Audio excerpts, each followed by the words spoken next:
Hello, welcome to my channel. I'm Elspeth and today I'm going to paint the portrait of ECKART Tolle. And I recently rediscovered his book, A New Earth. I was in a thrift store, or an op shop as you would say in Australia, and I found a box of CDs, the audiobook for A New Earth, and my car still has a CD player, so I've been listening to it and relearning everything that I first discovered from that book in 2008. It never gets old, and it's just weird how true his observations really are. Anyway, let's do his portrait and see what messages we can impart from his energy today. I'll see you on the page.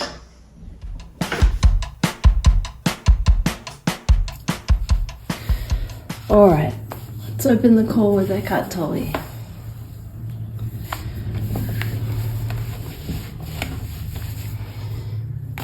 Okay.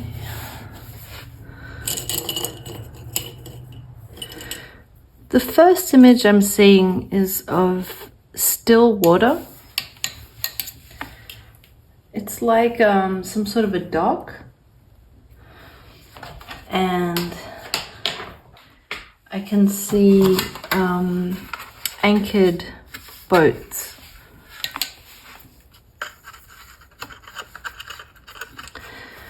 And the boats they seem like older yachts, and they're painted different colors. They're not they're not the typical yachts that I would see around my neck of the woods, which are usually white. They're wooden boats. They're quite long, and they have different colors like red, green, lovely hand painted boats, and they're long. And I feel his presence sitting at a bench and just observing, taking in the view of the very still water reflecting the boats.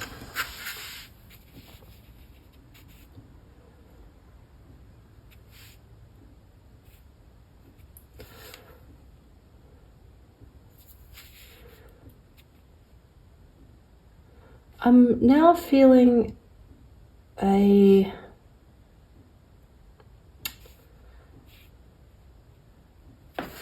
sort of sounds like I'm getting the image of being underwater, and the waves are there's lots of little waves dancing on the top of the water, and then underneath there's a slower rhythm of waves. And I'm hearing that this is sort of like his vibrational makeup, that there's a lot of, although he's I get a very peaceful energy from him, unsurprisingly, almost like just like a wind tunnel. I'm also getting like a lot of micro noises. Have you ever listened underwater and you can hear lots, just little sounds? So I get that he has a very active mind, but that he, his dominant impulse, his dominant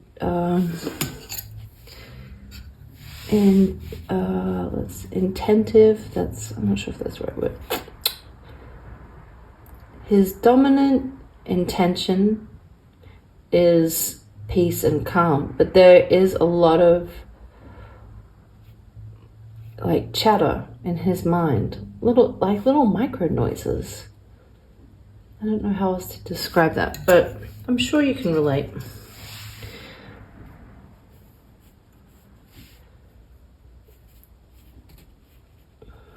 Very intelligent, very active, cerebral in his brain, and it's almost hard for me to translate. He's above average smart, very high IQ. And it's almost like his, some people go to the gym and they practice lifting weights and they increase their weight over time. And his strength really is his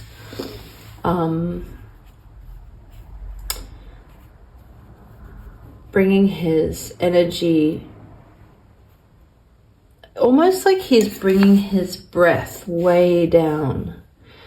And it's almost like he is controlling his heart rate and slowing it way down. I'm trying to describe this sort of control that he has mastered over himself and over his own hyperactive mind. And it's like the higher version of him is fully aware of the hyperactivity in his mind, and he's very loving and compassionate to it, and he has detached his identity from it, from all of the thoughts. And I feel that he has higher activity than usual, than most people. I think that for most people, the mental activity is sort of tolerable and can easily permeate their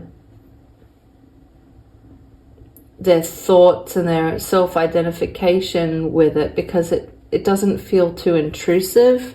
But for him, it is intrusive. And for the first third of his life, it dominated, and he felt that he had no choice but to identify with all the little voices and thoughts, all the hundreds of thoughts per second. He identified as his own. But since his sort of breakdown that led to his breakthrough around age 29, he has become increasingly masterful at slowing down his own rhythm and having control over his thoughts, being able to clear his energy and connect with his heart more fully and bring through more clarity in his true thoughts. So his deeper consciousness, his higher consciousness.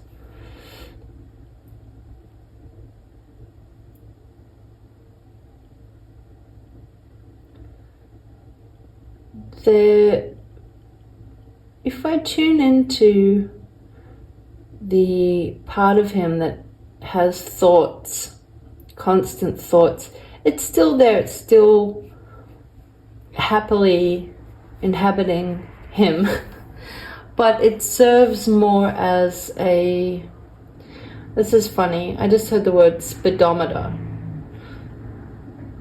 So like in a car, to see how fast you're going, it's an indication to him it doesn't worry him, it doesn't bother him anymore because he doesn't identify with it.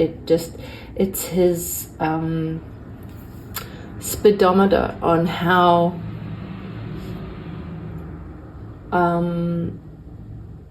much work he needs to put into rest. That sounds like an oxymoron, but he's aware also that he is a very compassionate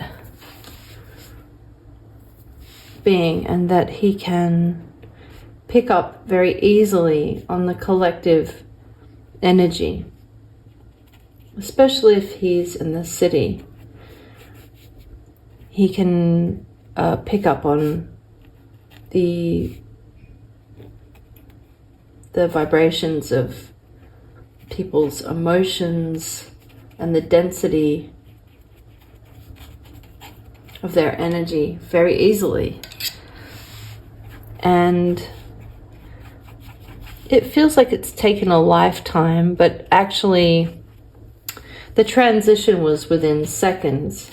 But he has spent more of his life in conscious awareness than not. But the experience still, you know, his hyper cerebral experience as a young man is, you know, is still ever present. And it's almost like it was a recalling the experience of constantly identifying with that active thought pattern. He really felt like he was at the mercy of it, and it was quite traumatic in the sense that the emotions would sweep over, the thought patterns would spiral and plunge into emotion faster than he could calibrate. And so that's why it felt traumatic at times, because trauma is intensity at a high speed, so too much too soon. And that was sort of the speed of his mind previously.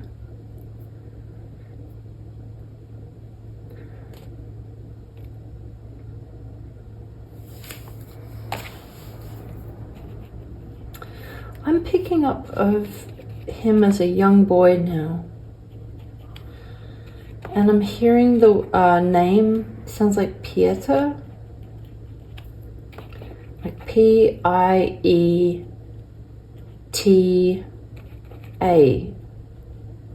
Pieter.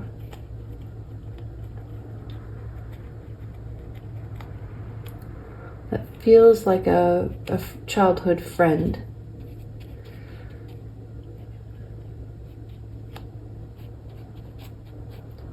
I see that as a young child, he was very instinctive, and he was in touch with this greater side of him that would emerge later in life, especially around 3.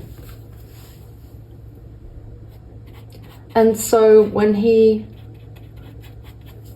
did transition into this new way of living, there was a certain degree of familiarity to it, because he had experienced that beautiful sensation of peace, deep peace, when he was younger. It's not the kind of peace that is only acquired in a room that's absent of any sounds and with only pleasant people and good weather. It's the sort of deep peace that feels very powerful and empowering, because it's in the midst of chaos.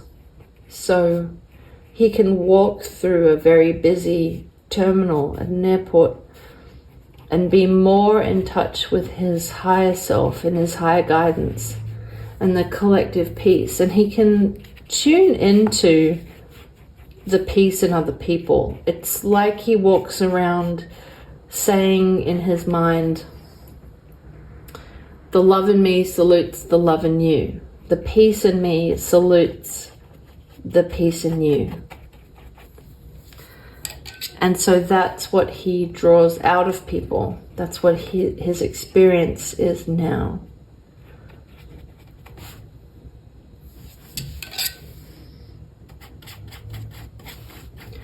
I feel a very beautiful connection to his partner.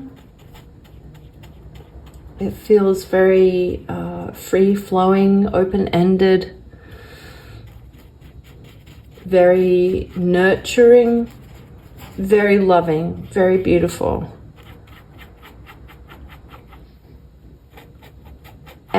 and I hear a lot of laughter. I feel that the two of them share a beautiful affection that's grounded in like a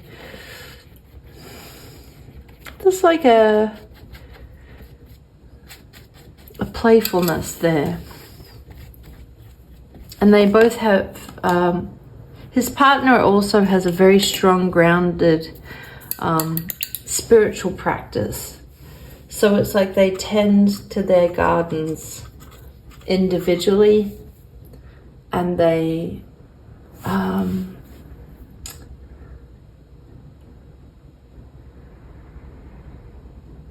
I feel like their connection doesn't feel like just two individuals. It feels like their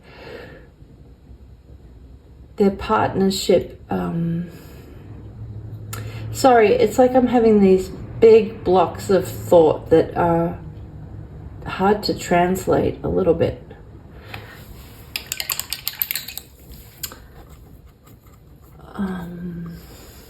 Okay, so it's sort of like an image of the sum of both of them is simply a connection to the divine and the collective. So it doesn't feel like two separate individuals expressing their identities. It feels like they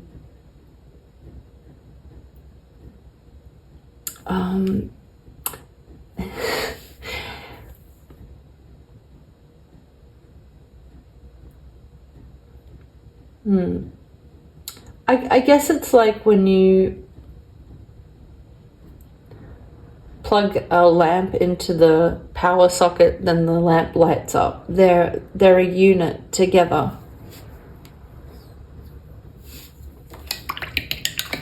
And it feels like the power of their union, it's like it feels like something that cancels something out. So it feels kind of ironic that the more their partnership directs them both back to themselves and also to the collective as one collective at the same time. I hope that makes sense.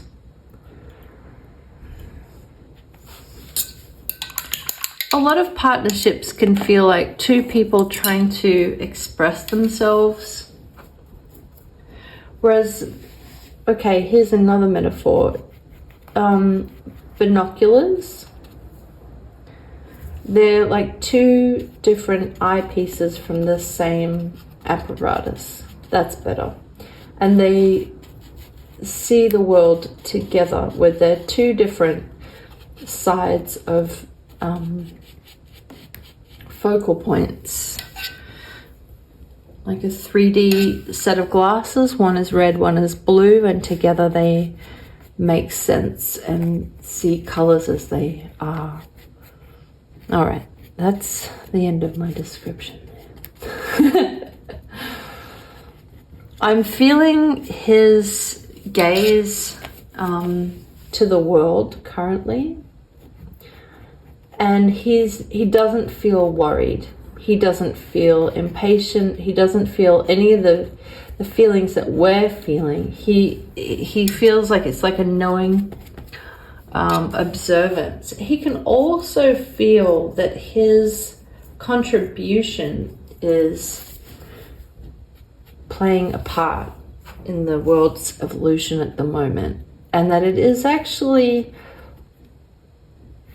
because of the, I'm going to say, light workers that have anchored in the new desires for the direction of the world, that is part of what's causing the unrest. Because without that new desire, there wouldn't be any friction. And there wouldn't be as much uprising of the resistance to that. So the far right parties of the world that are rearing their head and fighting for their limitations and wanting to keep the status quo and are preoccupied with power and control, they wouldn't be so forceful if there weren't this greater emergence of peace lovers. And he's one of the very strong contributors to that movement, which has been in motion for a very long time, but he is very proud of his contribution as a translator, one of the many translators that pop up every few years with the same principles, and he was able to communicate these ideas in a way that had a really great reach and were very, his unique point of view and personality lent the messages to be understood by a really huge audience. Of course, Oprah was one of those messengers in the United States, and she propelled the momentum of his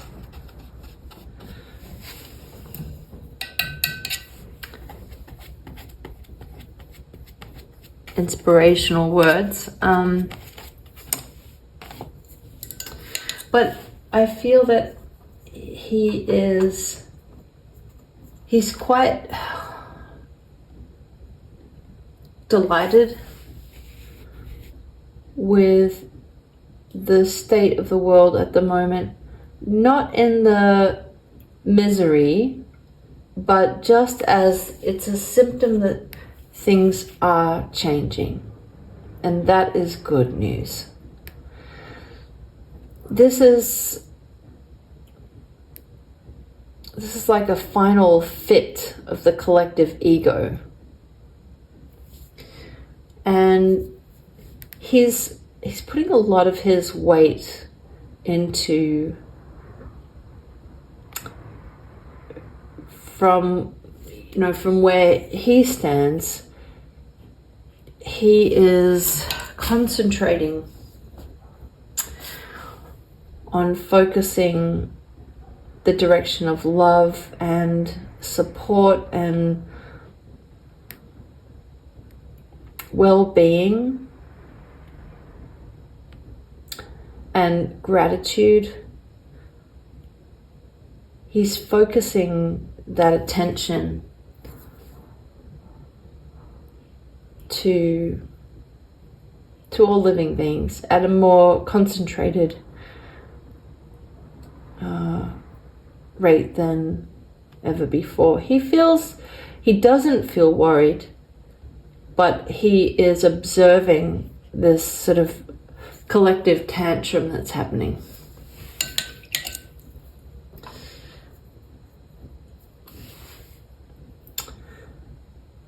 He knows that evolution comes in fits and spurts. It's not linear.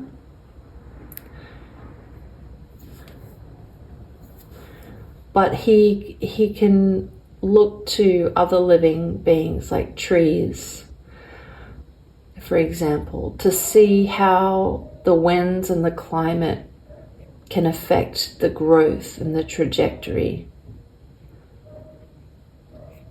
And so that's why he doesn't worry. He knows that worrying is a natural thing, but he doesn't subscribe to that. He understands that it just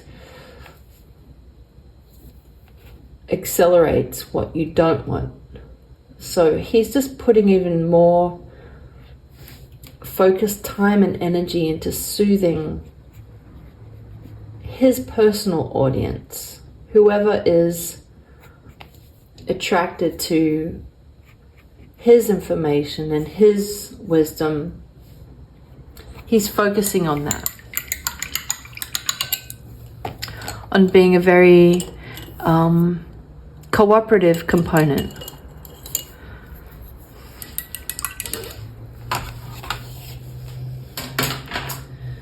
It almost feels like a backstep, like a relapse, if you compare it to someone in the throes of addiction. These they're like earthquakes in the collective consciousness. They can feel very disruptive and counterproductive. And they really do feel like a relapse in consciousness. But he feels that it is sort of like, if we're going with this analogy, like the fever, and the body raises its own temperature so high to burn off the virus. And so the suffering that's happening is sort of part of the healing and awakening and evolution. And also, for many people, pain is the most effective and fastest way to learning and understanding new concepts. And so that is the way that they're learning.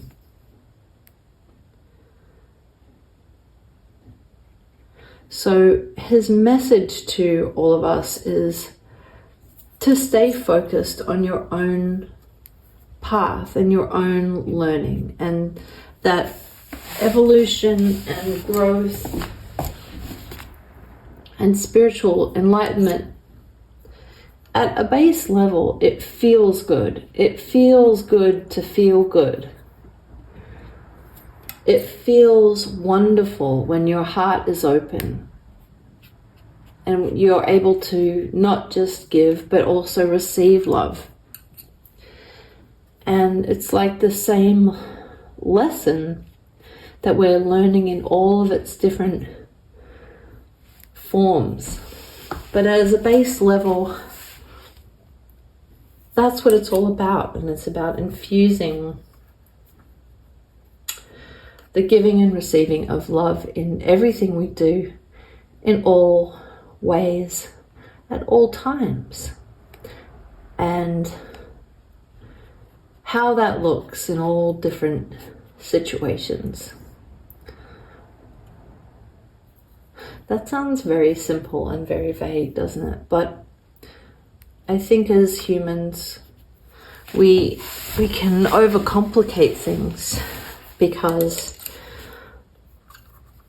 it feels like purpose. It feels like we are being put to good use when we are engaged in some form of suffering.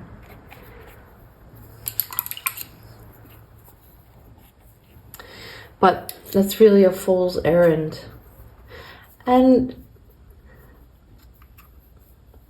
we have in us the potential to evolve into more of a future aligned version of ourselves that is dealing with current and future issues. And we also have very historical, outdated modes of existing in the world. And it's that fight or flight instinct that is still within us, that sometimes can be activated in very menial tasks or roles. And it can, give us a surge of adrenaline which feels like excitement and purpose. But basically anything that leads to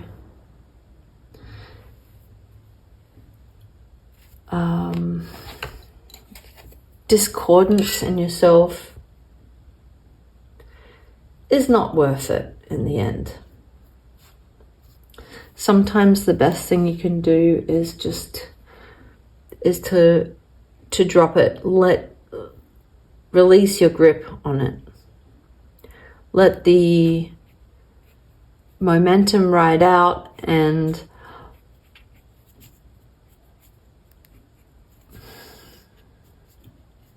resume your posture as a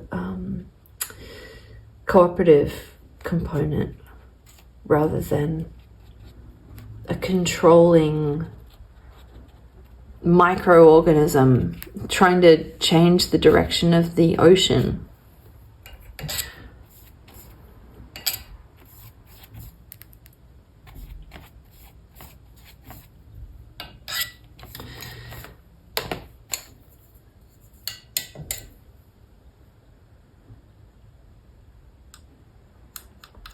This experience that we have is very brief in the scheme of things, and it is very beautiful, and it is a rare opportunity to hone some refine our understanding about life and our purpose and why we're here. And it's about having faith and that our actions in the short term are fulfilling results in the long term. And that the way to tell if your seeds will grow and bear fruit, if you're on the right track, is to tune into how you feel at any given moment. If you feel an overarching sense of peace and alignment, then you're on the right path and things are working out. And if you feel anxiety or confusion or suffering, then things are just going to unfold to reveal more discordance at each point, and the more you ignore it, then they'll just reappear in more discordant fashions.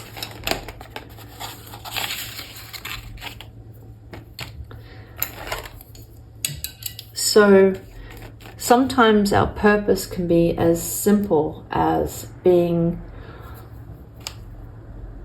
part of the calm ocean. I do apologize for these feel like long-winded rambling explanations, but I'm just simply trying to translate what I'm seeing and hearing in my mind. And so to release the feeling of importance and purpose, reframe it. Self-care is revolutionary, and actually a lot of people avoid it because struggle can feel more rewarding, but self-care, really taking the time and the focus to energetically align yourself and love yourself and give thanks and gratitude, and seeing yourself not just as you the individual but part of a much greater tapestry. When you take care of yourself, you are relieving that job from countless others, and you're inspiring and enriching the lives of others by enriching your life with peace lower your expectations. Give up the struggle and be delighted in all of the action that can happen when you let go. Continue to stand in your light and feel the aliveness in you and the love flowing through you, and act with inspired thought and action. And also be open and surrender and release your own strong wills. Align yourself with the will of the universe, the will of love, and let that guide you through your day and through your week and through your year and through your life. And you will receive the connection that you desire on a base level, because really, if you knew how basic your complicated ambitions were, and if you were able to boil them down to basic concepts like fulfillment in all ways, then you'd be able to see how easily you could achieve those things. Fulfillment in your breakfast, fulfillment in your connections to people today. If you don't know where to start, just for today, listen more attentively. Be more present when you're listening to someone today. Give them your full attention, and don't reach for the next thought to connect to them or to quantify or qualify their story with your story. And you'll see that when you give someone your full presence and attention, they will also be relieved of their need to convince you or explain something to you. It's a special kind of magic, focused presence and attention.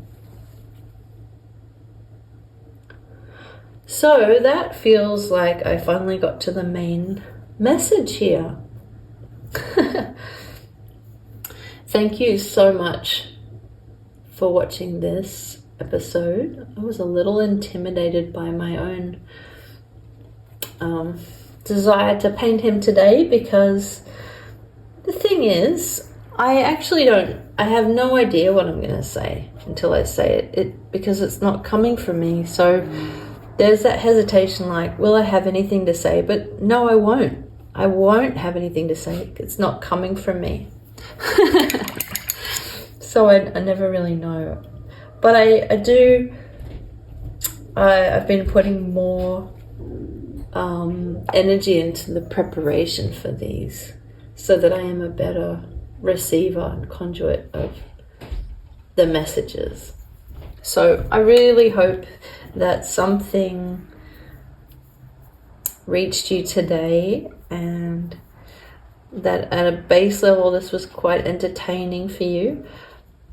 And if you haven't read The New Earth, I highly recommend it. I love listening to audiobooks, so I can do two things at once. That's my personal mode of relaxation, driving and listening, or painting and listening. But for those of you that love to read, even better.